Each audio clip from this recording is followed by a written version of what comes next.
Hi, welcome to Creative Soul Life, episode 14. So effing busy. So it looks a little different today if you're watching me on YouTube. I'm sitting out on my porch. I wanted this conversation to be a little bit more casual. I'm testing out a new microphone too. So those of you on the podcast, I hope it's still as crisp and clear as previous episodes. I'm still learning some of the technicalities of production and everything. So please bear with me. So, so effing busy. It's been a couple of weeks since I put out a podcast, and a lot of it is because this episode, I kept thinking about it and ways to do it. And the ways I like to do a podcast is I have a topic, I do some research on it, I have some things to lean on, like statistics or quotes from a book, something factual in it, and then I kind of interpret it as to how we can apply it in life. And I started doing math with this and it didn't feel right. This all started from a blog post I wrote about 3 weeks ago. I went out to a coffee shop.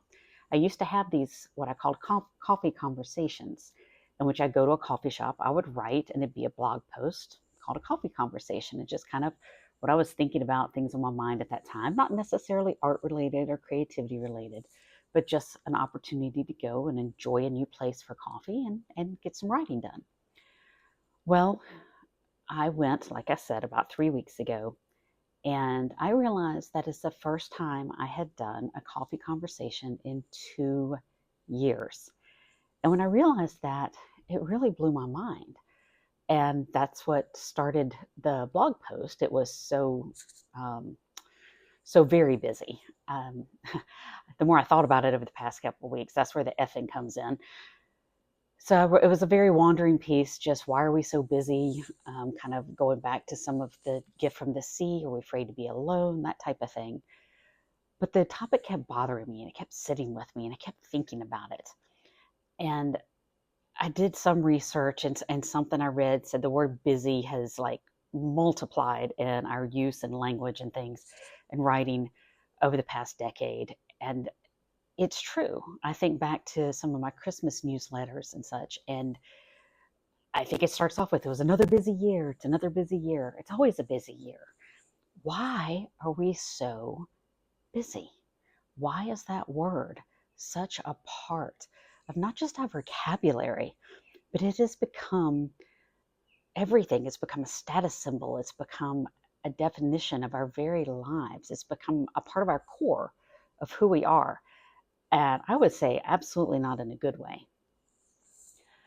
So the other thing I want to preface this with, and this is again part of the whole casual, you're on my porch, this is a casual conversation.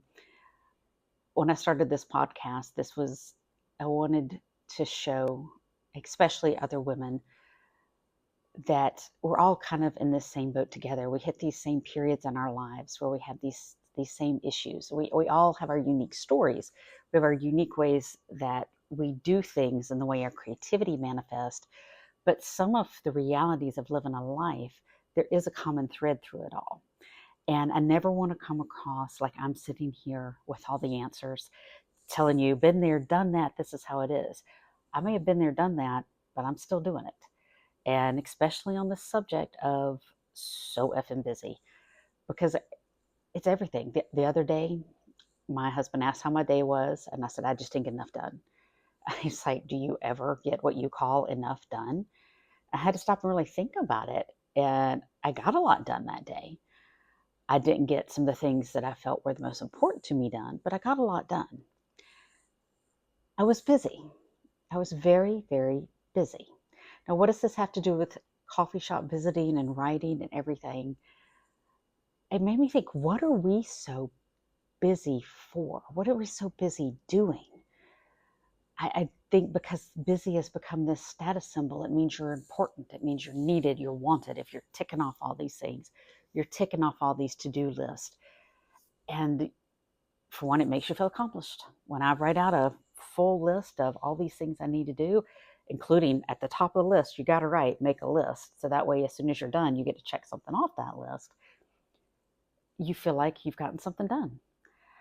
But at the end of the day, when you've gotten all these little things done, all this busy work done, but do you feel like me that at the end of the day that you didn't get enough done because you didn't get the important things done. You didn't get the things done that you really truly wanted to do, whether it was needed or not. And if you're listening, needed is in quotation marks.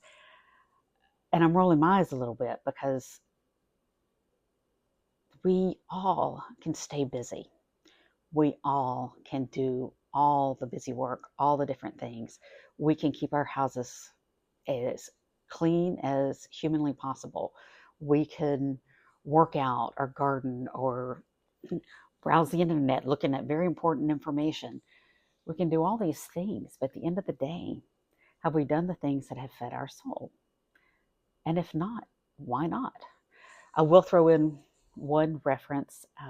Cal Newport's Deep Work was an excellent book. I didn't reread it for this episode. I've got about 14 things on my reading list right now, but I read it several years ago. And it really called attention to that concept of busy work as opposed to deep work, where busy work is the things you can check off the list. It's the things you can do with little or no thought. It's the things you can do that make you feel like you've got things done.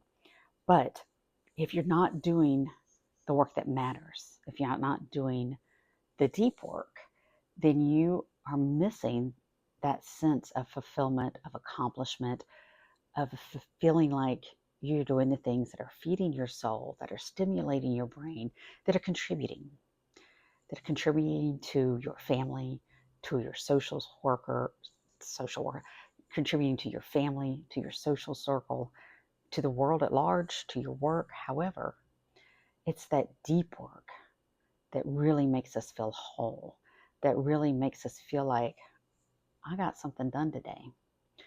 So why aren't we doing that work? Why aren't we doing the things that nourish us? Why are we doing just the things that keep us in a tizzy, keep us going, keep us, oh, I can't, I'm so busy. Why are we doing these things? Why are we like this? And I think there's several reasons. Again, like I said, that feeling of being important, the feeling that you are at least getting something done, even if you're not getting done what you want to get done. But I think there's some deeper things too. I think sometimes we feel like that work, that deeper work, or that nourishing work, that maybe it's not important to anybody else but us. And that calls to the question of, are we worthy of doing it? Are we worthy of doing it? So why not? And I don't think it's so much a question of we don't have time or we're too busy. I think it's a question of not making time, not making the time to do things. If you want to call it a priority, if you're not making these things a priority, but it's not that you don't have time, you're not making the time. I'll share some things I haven't made the time for lately. One, going to coffee shops. I love doing this, and I probably got more writing done in the hour I was there than I've been home with the same goal to get a blog post written. In fact, it wasn't even on my list to get a blog post written, but the opportunity was there and coffee was good and the words started flowing. I put off up until this week dyeing my hair pink. It's a silly little thing. I wouldn't even call it deep work, but to me it's nourishing. Um, I like, it's just become one of my things now in my 50s. My hair's pink more than it's not. Um, and some more critical things. For 3 weeks, I didn't make the time to do this podcast. Some of that was the whole toss up in my brain of how I'm doing it, and some of it was I was just too busy. I got a facial from my wonderful kids for Mother's Day, which is back in May, and my husband gave me a gift certificate for a massage in May. Have I scheduled either of these? No. And beside from being too busy, I feel like I can't take that time to go do it. That it would make me unproductive if I stop and do something that would be just for me. So we have both of these issues going on, the too busyness to do the deep productive work, and we have too busy or feeling unproductive to take care of ourselves. Both of these issues are not healthy. They're not healthy inside. They're not healthy for our souls. They're not healthy for our well-being, for our sense of worth. And I think that might be the key to part of this, is our sense of worth. And unfortunately, it becomes this perpetuating cycle. I feel like we don't feel worthy to stop and do the things that we feel important. We don't feel worthy of going to get that facial or that massage, or sew pillows. Another thing I haven't made time for. I have a stack of sewing this big, and I even went so far as to set up my sewing machine, and I still haven't made the time to do it. I feel like that would be unproductive waste use of my time. But it's important to me. So why isn't that a good use of my time if it's important to me? Because I don't feel worthy. I don't feel like my desires, what I want to do, what I want to contribute to the world, I don't feel like it's worthy. And it's crushing to feel that way. And I, have all kinds of psychoanalysis or whatever of why we feel that way. I think a lot of it can be just the bombardment of what's in society, and so many people, it's in your face. Everybody that's contributing these big, wonderful things and doing these big, wonderful things, and their hobbies, they're making tons of money from it, or their writings, they're selling millions of copies of it. So your little piece of it is not worthy. But I'm here to tell you, and myself, because again, we're figuring this out together, we are worthy. And the biggest reason I know we're worthy is because we're here and we exist. And if you believe in God, or if you believe in some greater, higher power, or even if you believe you are a random pile of elements and atoms thrown together, it doesn't matter. You were created. You were brought into existence. You were given this mind. You were given this soul. You were given these feelings. The very fact that you were created by design or by chance tells you that you're worthy, that I'm worthy. We're worthy of the thoughts that we feel. We're worthy of the desires we have to do things and create things and to take care of ourselves and to nurture ourselves, to do the things that we just want to do, whether it's deep or fulfilling or nourishing or satisfying. We're worthy of this. We are. So, how do we stop feeling unworthy? How do we stop being so busy? How do we make time for the things that we want to do? And again, I'm figuring this out with you because I am just as guilty. And I have a huge list of the things I have put off, feeling like they weren't the right things to do, the productive things to do, the worthy things to do. But I'm working on it. And the number one thing is telling myself each and every day that I am worthy. I'm worthy of doing the things that I want to do and the things that fulfill me. The second thing that I'm doing is I am being more realistic in what I'm trying to do. I'm trying to not do a million things, but pick out what are the things that I really want. What are the things that at the end of the day or the week or the month, if I haven't done them, that I'm really going to feel bad about. And I can tell you, it's not mopping the floors. What is it that nags you that I just didn't get to it, but you know you really want to? Write that down. Put that at the top of your list. And if you're like me and you're a list maker galore, I have constant lists. In fact, I walk around with a spiral notebook all the time because I have multiple lists going. Get it all out. Dump it all down. And then whatever's overwhelming about it, take that list, write out the most important things to you, not to the household, to the work, to the business, to your social, all of that.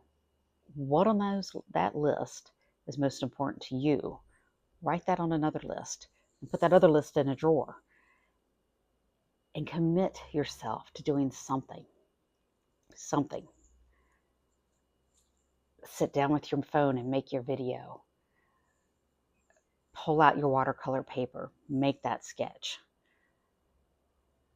write that song, read that poem, take that time to do what you feel like you need to do in here, not what you need to do out here, but what you need in here. You know what it is. You know what you're putting off. Carve out even the smallest slice of time.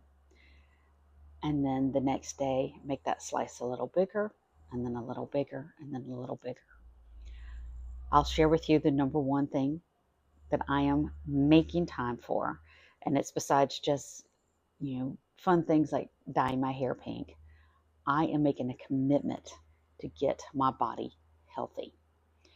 If you're in the phase of life I'm in, that's that you phasing out your reproductive years, then you know some of the struggles that we go through. And I look back, I cleaned out a bunch of journals and stuff on Friday of last week, and it doesn't matter what phase your life you're in as a female, you are struggling with your body and your self-image, whether you're straight out of college or high school in your young adult years, whether you're trying to have a baby, just had a baby, especially when you've just had a baby, and especially when you've had several babies and you're moving into a working job or moving out of a working job, or you're moving into perimenopause. You're always worried about your health, how you look, how you feel. But it's usually one of those that ends up at the bottom of the list because we're too busy. Well, that's one of the things I'm making time for myself. I am worthy of getting a walk in every day. I am worthy of picking up my weights. I am worthy of stretching my body, moving my body, and trying to make myself feel better. I am worthy of quality food. I am worthy of spending time on myself. I'm worthy of it. You're worthy of it.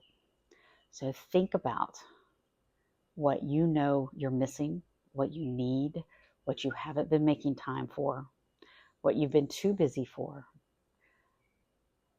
Think long and hard about that thing you want the most, and make time for it. Tell yourself you're worthy, because you are. Write it 100 times if you have to. Go back to your school days and write for me, I am worthy 25 times, whatever you need to do to get that through. And then figure out how to make little slices in your life that get bigger and bigger for the things that you're worthy of doing. So go be creative and feed your soul.